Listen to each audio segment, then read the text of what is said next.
రీసెంట్గా ఇండస్ట్రీ మొత్తం పర్సంటేజ్ కావాలని మ్యాక్సిమం అబౌవ్ 80% అనే ఇష్యూ మీద చర్చలు జరుపుతూ both producer council and film chamber అనేక చర్చలు జరుపుతూ కొనసాగిస్తున్న దశలో ఎప్పుడు చర్చలు ఫలప్రదం అవుతాయా, ఎప్పుడు సినిమా ఇండస్ట్రీలో పర్సంటేజ్ సిస్టమ్ వస్తుందా అని ఎదురు చూస్తున్న నాలాంటి సగటు నిర్మాతలందరికీ కూడా తీరని విఘాతం జరిగింది. ఈ మధ్య రీసెంట్గా ఒక విషయం ఏంటంటే, హరిహరి వీరమల్లు అనే సినిమాని ఆపడం కోసమే జూన్ 1 నుంచి బంద్ ప్రకటిస్తున్నారు పర్సంటేజ్ కానీ ఇవ్వకపోతే అనే మాట రావడం అనేది చాలా దుర్మార్గం.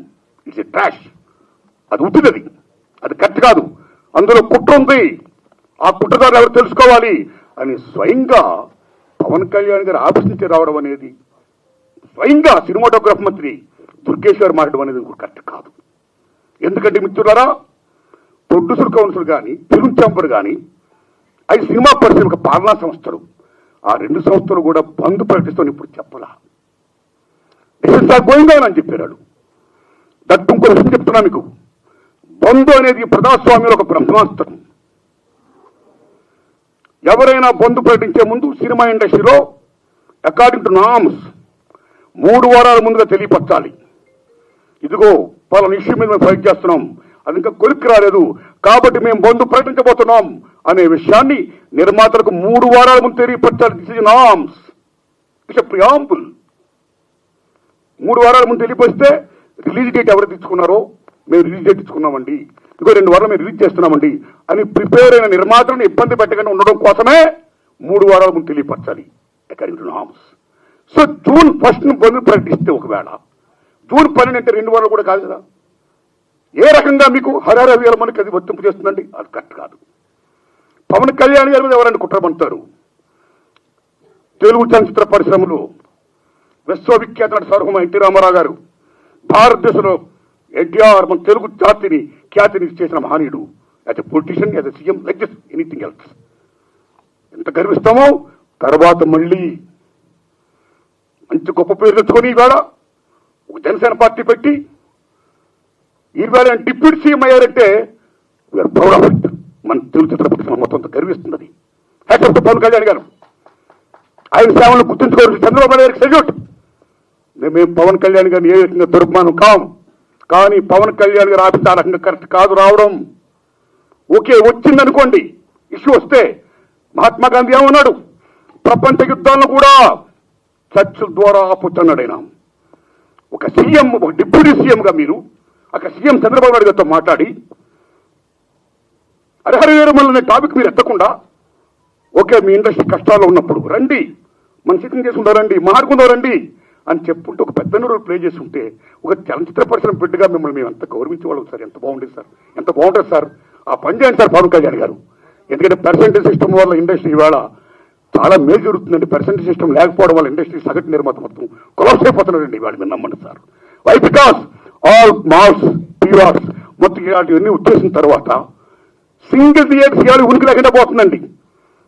తెలంగాణ 500 ఉన్న సింగిల్ థియేటర్లు ఇవాళ 200 చిల్లరకు వచ్చేసాయి. ఆంధ్రప్రదేశ్ 500 పైన ఉన్న సింగిల్ థియేటర్ 300 పైసలకు వచ్చాయి. సింగిల్ థియేటర్ లేకపోతే యొక్క ప్రేక్షకుల పరిస్థితి ఏంటి? ఇవాళ మాల్స్ లోని, ఆటల్లోని, ఇటువంటి సోకాడు థియేటర్స్ లో రేట్స్ ఎంత ఉన్నాయి ఇవాళ? ఎంత బీభత్సమైన రేట్స్. ఆడికి వెళ్ళి ఏదైనా పాప్కార్న్ తింటేనే 500 రూపాయల, డ్రింక్ 200 రూపాయల, టికెట్ మొత్తం 200, 300 ఇలా అనుకుంటే సగటు ప్రేక్షకుడు ఎక్కడ సినిమా చూడగలుగుతాడు? ఏ రకంగా వెళ్ళగలుగుతాడు? ఇవాళ భారతదేశంలో సినిమా పరిశ్రమ అనేది సామాన్యుడికి వినోదం. అలాంటి వినోదాన్ని సగటు మనిషికి దూరం చేస్తుంది ఇవాళ బికాస్ ఆఫ్ దీస్ పాలసీస్. కాబట్టి సింగిల్ థియేటర్ బతికించుకోవాలి, దానికి పర్సెంటేజ్ సిస్టమ్ కావాలి. ఈ పర్సెంటేజ్ సిస్టమ్ అనేది ఇప్పుడు నుంచి కాదండి. నేను ఎందుకు ప్రశ్న పెట్టానంటే, since 25 years the issue is going on. ఈ పర్సెంటేజ్ కావాలని కోరిన వాళ్ళు మేము కూడా ఒకటి, నేను కూడా ఒకటండి. ఆ రోజుల్లో మీరు నమ్మని మిత్రుల కిఎల్ నాన్నగారు ఉన్నప్పుడే ప్రొడ్యూసర్ కౌన్సిల్ అధ్యక్షుడిగా మేము విజ్ఞప్తి చేశాం కాదా, సి కళ్యాణ్ గారు ఉన్నప్పుడు విజ్ఞప్తి చేశాం కాదా, కిరణ్ గారు ఉన్నప్పుడు విజ్ఞప్తి చేశాం కాదా. అలాంటి దశలో మీరు నమ్మండి, ఇదే ఫిల్మ్ ఛాంబర్ ముందు టెంటలు వేశాం. అక్కడ ఓ సురేందర్ రెడ్డి గారు, ఓ నట్టి కుమార్ గారు, ఓ మోహన్ గారు, ఓ బెక్క వేణుగోపాల్ గారు, నేను ఇంకా అనేక మందిని ఈ ఉద్యమాలు చేస్తున్నప్పుడు ఆదిశేషవరరావు గారు, తమ్మిడి భరద్వాజ్ గారు, కెఎస్ రామారావు గారు, చదవాడి శ్రీనివాసరావు గారు, అచ్చిరెడ్డి గారు, కృష్ణారెడ్డి గారు పెద్ద పెద్ద సంఘీపం ప్రకటించారు. ఎన్ని చేసినా ఏమీ కాల. వెళ్ళి స్వయంగా నేను వెళ్ళి రామాయణ గారు రికార్డ్ చేశా, నారాయణ పర్సెంటేజ్ సిస్టమ్ కావాలి, అది మంచిది, ఈ సిస్టమ్ ఉండకూడదు, రెండు సిస్టమ్ ఉండకూడదు, నేను స్పీడ్ పోతే మాట్లాడతాను, ఐఆమ్ విత్ మూమెంట్ అన్నాడు రామానాయుడు గారు. మహానుభావుడు చేసి అయ్యారు. అది ఇప్పుడు తచ్చిన ఫలపరం కాల. ఆ తర్వాత అల్లు అరవింద్ గారిని రికార్డ్ చేశాం. నారాయణమూర్తి అందరం చర్చించుకున్న విషయం మీద ఏది మంచిగా చేద్దామన్నాడు ఆయన. కానీ మంచి అనే పర్సెంటేజ్ జరగల. మళ్ళీ సునీల్ నారాయణ గారిని రికార్డ్ చేశాం. అందరూ ఏం చెప్తా అదే మేము చేస్తామన్నాడు ఆయన. కానీ ఇది మంచి జరగల, పర్సెంట్ సిస్టమ్ ఇంప్లిమెంట్ కాలా. దిల్ రాజు గారిని రికార్డ్ చేశాం. నిజంగా దిల్ రాజు గారు నేను పర్సెంట్ సిస్టమ్కి యాక్సెప్ట్ అన్నాడు ఆయన ఆర్టీఎస్లో. కానీ ఫలపడడం కాలా. ఆ టైంలో అప్పుడు ఇండస్ట్రీ పెద్ద మహానుభావుడు మా గురువు దాసన్ అన్నారు ఇంట్లో, మా గురువు గారు కెఎస్ రామారావు గారు, తమ్మిడి భరద్వాజ్ గారు, నేను, సి కళ్యాణ్ గారు అందరం మీట్ అయ్యాం. మీట్ అయిన తర్వాత VNR Nageswara Rao distributor from Telangana. Percentage system కావాలి, ఏ సిస్టమ్ కావాలి, ఆక్యుపేషన్ పర్సెంటేజ్ కావాలని కొందరు, ప్రొడక్టివ్ కావాలని కొందరు, ఇలా రకరకాల మారుతున్నప్పుడు ఇది తప్పకుండా పేరుతో ముందు పర్సెంటేజ్ సిస్టమ్ పెట్టాలి, రెండో సిస్టమ్ ఉండకూడదు, ఈ సిస్టమ్ ఎత్తేయాలి అనే దాని ముందు తీసుకురండి మేము విజ్ఞప్తి చేస్తే మా గురువు దాసనాడు దాన్ని యాక్సెప్ట్ చేశారు, ముందు తీసుకుని వెళ్ళారు. కానీ ఫలప్రదం కాదు, ఇంప్లిమెంట్ కాల. ల్యాక్ ఆఫ్ ఇండస్ట్రీ పెద్ద చిరంజీవి దగ్గరికి వెళ్ళాం, ఇది ఇష్యూలో రైట్ చేశాం, విజ్ఞప్తి చేశాం. టికెట్స్ రేస్ పెంచుద్దని చెప్పడం విషయంలో కానీ ఈ ఇష్యూలో కానీ ఆయన కృషి చేశాడు, మరీ ఫలప్రదం కాల. So this is a very big issue. Since 25 years this percentage system is going on, the issue is going on, not clearing. అది కావాలి. అలాంటిది ఇవాళ పర్సెంటేజ్ సిస్టమ్ కొనుక్కొచ్చే దశలో హరిహరి వీరమ్మకి దీనికి ఒక లింకప్ పెట్టి ఏం సంబంధం అండి? ఏమీ సంబంధం లేదు. ఈ రకంగా దాన్ని ఇచ్చేస్తారని చెప్పి ఈ పర్సెంటేజ్ సిస్టమ్ అనే ఇష్యూని పక్కకు తోసేసేసి హరిహరి వీరమ్మను ఫోకస్ చేయడం అంటే ఎంత దూరం ఉండేది? అది కరెక్ట్ కాదండి. అందుకని నేను మనస్ఫూర్తిగా ఇది ఫీల్ అయ్యే నేను చెప్పడం కోసమే నేను విజ్ఞప్తి చెప్తూ పవన్ కళ్యాణ్ గారు విజ్ఞప్తి చేస్తున్నా, నేను చంద్రబాబు నాయుడు గారిని విజ్ఞప్తి చేస్తున్నా, దుర్గేష్ గారు విజ్ఞప్తి చేస్తున్నా. పవన్ కళ్యాణ్ గారు మాట చెప్పారు, ఇండస్ట్రీ వారు వచ్చి గవర్నమెంట్ ఏర్పడ్డ వెంటనే వచ్చి పలకరించవచ్చు కదా, మర్యాద పూర్వక కలవచ్చు కదా అన్నారు. సభాష్, కలవాలి రాజులు, మీరు కలుస్తాం. కానీ ఒక విజ్ఞప్తి చేస్తున్నాం, పూర్వకాలంలో రాజుల దగ్గరికి ఏదైనా ప్రజల సమస్య వచ్చినప్పుడు ధర్మగట్ట కొడితే లోపలికి వెళ్ళేవారు. దాని బిఫోరే రాజులే ప్రజల దగ్గరికి వెళ్ళేవాళ్ళు, రక్తబండి పెట్టేవారు. మీ ప్రజలకు ఏ సమస్యలు రండి చెప్పండి అని అడిగేవాడైనా అక్కడక్కడిగా తీర్పు చెప్పేవాడు, సాల్వ్ చేసేవాడు, ప్రజలకు మేలు చేసేవాడైనా. ఇదిగో మా ఊరికి చెరువు కావాలి, మా ఊరికి విద్య కావాలి, మా ఊరికి వైద్యం కావాలి, like this.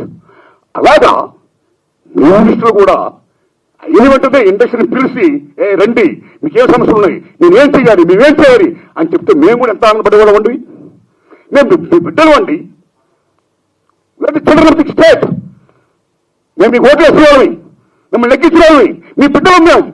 You must be respect the people the same time who must respect the government.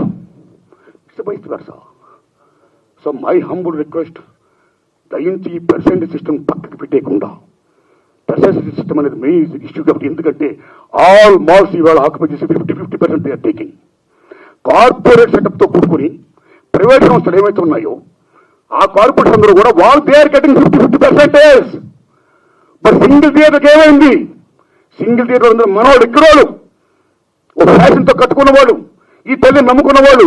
Cinema అంటేనే తల్లి తండ్రి నిర్మాత తీసేవాడు, చూసేవాడు, ప్రేక్షకుడు దేవుడు, ఇద్దరికి మధ్య సందర్భంగా చూపించే తల్లి సినిమా హాల్ ఓ దేవాలయం. ఆ దేవాలయాలు బాగుండాలి. ఇవాళ ఎన్ని దేవాలయాలు కళ్యాణ మంటపాలు అయిపోతున్నాయి, ఎన్ని దేవాలయాలు మూసిపడిపోతున్నాయి, బికాస్ దిస్ సిస్టమ్. కాబట్టి మల్టిపుల్ నేషన్స్, ఈ ప్రైవేట్ కంపెనీస్, ఈ కార్పొరేట్స్ అందరూ వచ్చేసిన తర్వాత చిన్న చేపను పెద్ద చేప, చిన్నమాయని పెదమాయని బెంగళ నాగేంద్ర మాయాబజార్ చెప్పినట్టు ఇవాళ they are occupying they like octopus. కాబట్టి చిన్న నిర్మాతని బతికించుకోవాలి.